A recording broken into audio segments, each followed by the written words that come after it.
चलिए एक बार CAPM को रिवाइज करते हैं, capital asset pricing model. Example से ही रिवाइज कराऊंगा, ठीक है। फॉर्मूला क्या था इसका, RF plus beta into RM minus RF। 30 seconds में मैं एक बार इसका मतलब समझाता हूँ। RF मतलब होता है risk free rate of investment, ठीक है, या risk free rate of return. Beta मतलब होता है कि ये मार्केट का मूवमेंट बताता है कि अगर मार्केट 10% से उठता है तो इस कंपनी का शेयर कितने % से उठता है, या मार्केट इतने से गिरता है तो इस कंपनी का शेयर कितने से गिरता है, मूवमेंट बताता है हमें। RM मतलब मार्केट का एवरेज रिटर्न, मार्केट का एवरेज रिटर्न, ठीक है। तो ये सारा मतलब था इसका। मैं अब समझा रहा हूँ, सुनिएगा एग्जाम्पल से।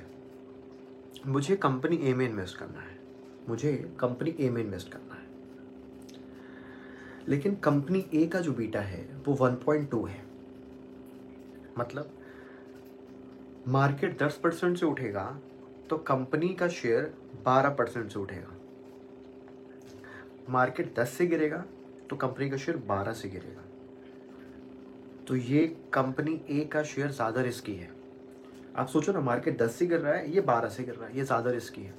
तो मतलब मैं अगर कंपनी ए में इन्वेस्ट करूंगा तो मैं 20% एडिशनल रिटर्न एक्सपेक्ट करूंगा, ठीक।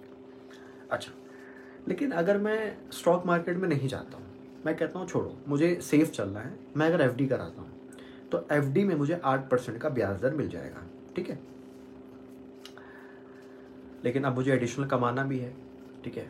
अब सुनिए, मैं कंपनी ए से क्या एक्सपेक्ट करूँगा।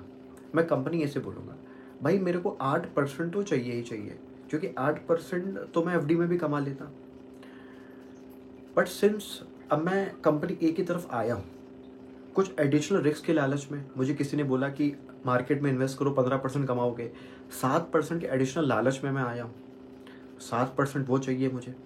लेकिन सिंस तुम्हारे कंपनी में मार्केट के हिसाब से 20% ज़्यादा रिस्क है, तो मुझे 7% नहीं चाहिए, 7% का भी इंटू 1.2 चाहिए, मतलब मुझे एडिशनल 8.4 चाहिए।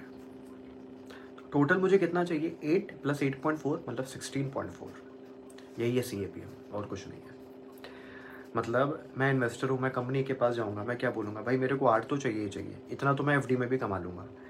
बट मैं तेरे पास आया हूँ एडिशनल रिटर्न के लिए। एडिशनल रिटर्न कितना, 7%।